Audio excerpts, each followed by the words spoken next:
Il était une fois, le dimanche 23 octobre 2016, un Flash Info, une revue de presse sur la situation des réfugiés à Mossoul et l'interview exclusive du premier vice-président de l'université Lille 3.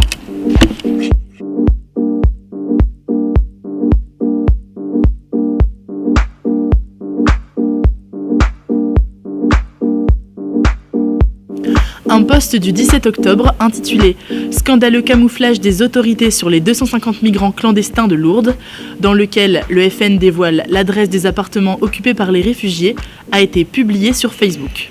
Cependant, il s'agit d'une fausse information, puisque 108 demandeurs d'asile sont logés et pas 250, comme l'affirme Olivier Monteil, conseiller régional FN. Cette annonce a déclenché une vague de commentaires haineux. Ce vendredi 21 octobre, des migrants ont été attaqués sous les yeux des secouristes au large de la Libye. Alors qu'ils étaient appelés pour intervenir sur le sauvetage d'un canot de réfugiés au large des côtes, les secouristes allemands ont été les témoins de l'attaque par des hommes armés de bâtons. Sur 150, 120 ont pu être sauvés alors que 30 personnes se sont noyées. Cette semaine, une agression a fait grand bruit. En effet, une traductrice afghane a été violée alors qu'elle accompagnait un journaliste de France 5. Celui-ci, quant à lui, a été frappé de manière à ce qu'il ne puisse pas porter secours à sa collègue. L'attaque a eu lieu au milieu de la nuit aux abords de la jungle de Calais. Les 3 agresseurs sont toujours recherchés. Une autre info ce week-end, Michel Isère, maire de Saint-Bauzy-de-Putois, a démissionné pour protester contre l'arrivée prochaine de 87 migrants dans sa commune suite au démantèlement de la jungle. Il dénonce un affront et se dit inquiet sur les troubles à l'ordre public possibles. Face à la situation, des négociations ont été entamées pour revenir sur le nombre de migrants qui seront accueillis. Monsieur Bernard Cazeneuve, le ministre de l'Intérieur, a indiqué le 18 octobre dans un communiqué officiel que les services de la police aux frontières ont éloigné 25 personnes de Calais. Celles-ci, qui ne relèvent pas du droit d'asile, n'avaient pas la permission de rester en France. Au total, depuis le début de l'année, 1723 personnes en situation irrégulière ont été éloignées du territoire national depuis Calais. À Mossoul, une situation critique pour les réfugiés se profile. L'offensive lancée depuis quelques jours pourrait avoir des conséquences dramatiques sur les 1,5 million d'habitants de la ville.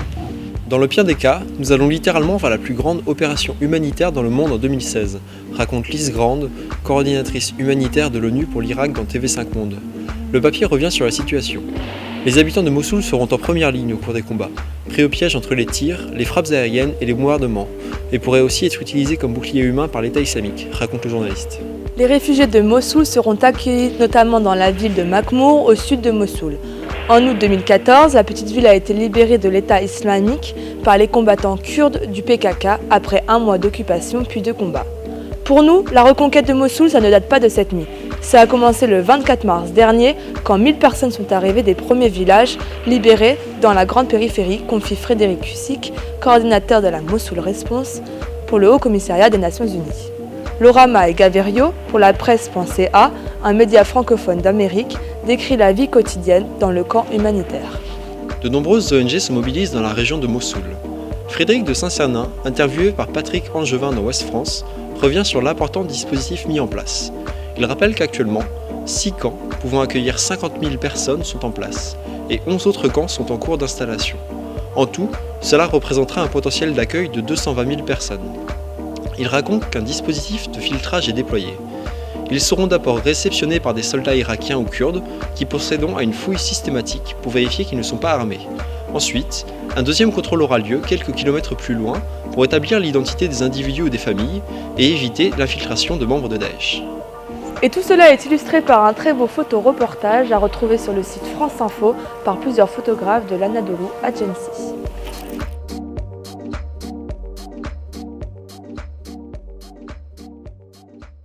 Alors, cela fait maintenant plus d'1 an que l'Université de Lille, puisque c'est des 3 établissements actuels dont il s'agit, songe effectivement à accueillir des réfugiés, pas nécessairement et uniquement des personnes issues de la jungle, mais plutôt de proposer à qui a engagé des démarches de demande d'asile, de lui offrir la possibilité de suivre des cours de français en langue étrangère dans nos établissements. Donc cela fait maintenant plus d'1 an qu'on travaille sur ce projet. Donc c'est vraiment un ensemble, la rencontre entre une volonté des établissements de faire quelque chose, et les initiatives qui sont venues d'en bas, de nos collègues, de personnel administratif et qui ont rencontré aussi tous ces acteurs associatifs, dont l'Auberge des Migrants, dont l'école laïque du Chemin des Dunes, avec qui nous avons travaillé pendant de nombreux mois pour faire en sorte que ce projet sorte de terre.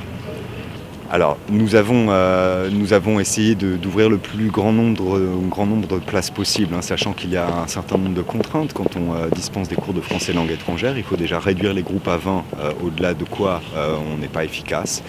Et il y a aussi une problématique de moyens, c'est-à-dire que l'Université de Lille s'est engagée à essayer de former au français langue étrangère des personnes qui seraient ou déjà réfugiés ou demandeurs d'asile, mais on ne peut pas non plus promettre plus qu'on ne peut tenir. Donc c'est aujourd'hui ce que l'on est en mesure collectivement d'apporter comme solution très partielle à un problème très vaste. Et nous ne sommes pas, fort heureusement, les seuls acteurs à pouvoir prendre ce type d'initiative, mais nous avons fait tout simplement ce que nous pouvions.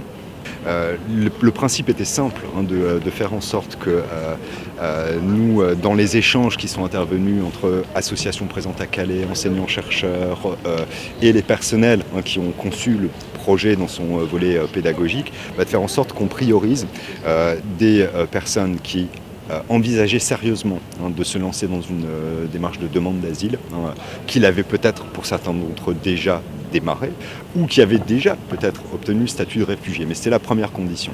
La deuxième condition, c'était tout simplement de pouvoir justifier d'un niveau au moins équivalent au baccalauréat. Pourquoi ? Parce que l'université ne peut accueillir en fait dans ces filières quelles qu'elles soient des étudiants qui ne disposent pas, qui ne justifient pas de ce niveau, quel que soit le pays d'origine.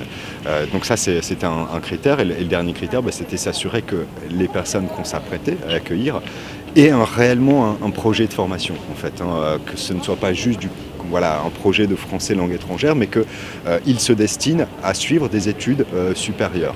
C'était d'autant plus facile que beaucoup d'entre eux étaient déjà diplômés en fait, et ont besoin de compléter des formations qu'ils avaient démarrées dans leur pays d'origine. Alors c'est strictement inexact et mensonger et bien à l'image du déversoir à crétinisme que sont très souvent, on peut le regretter, les réseaux sociaux. Ces étudiants ne prennent la place de personne. Ils sont accueillis dans une résidence qui, si on rapporte ça au nombre de chambres, est moins de 1% du parc universitaire, enfin du parc locatif du Crous. C'est très nettement moins de 1% d'ailleurs, donc c'est une paille. Ils n'ont pas pris des chambres à qui que ce soit, puisqu'il s'agissait d'un peu de chambres disponibles dont disposait le Crous. Ils n'ont pris la place de personne dans nos filières, dans la mesure où ils sont inscrits aujourd'hui, hors diplômes nationaux, dans un diplôme d'université. Je crois que c'est aussi à l'université de rétablir la vérité des faits. Je n'ai constaté sur le campus que des réactions favorables d'étudiants qui ont trouvé que cette initiative justifiait un sentiment de fierté et d'appartenance vis-à-vis de l'université de Lille. Je pense que nos étudiants et nos collègues sont globalement très fiers de ce qui est en train de se faire. Pour eux, déjà progresser en français langue étrangère, tout le mal qu'on peut leur souhaiter, c'est de pouvoir, à l'issue de cette année de formation en français, rejoindre, dans la mesure des places disponibles, de leurs projets, de leurs compétences des filières de formation initiale, peut-être un jour obtenir un diplôme, mais peut-être, comme tous nos étudiants, s'insérer professionnellement. Je crois que la meilleure des choses qu'on peut leur souhaiter, c'est de devenir, plus encore demain qu'ils ne le sont aujourd'hui, des étudiants comme les autres. C'est la fin de l'histoire de cette semaine. Toutes les références sont à retrouver sur le site de la Pause Actu. Merci encore à Philippe Verweg d'avoir bien voulu répondre à nos questions et à la semaine prochaine pour un nouvel épisode.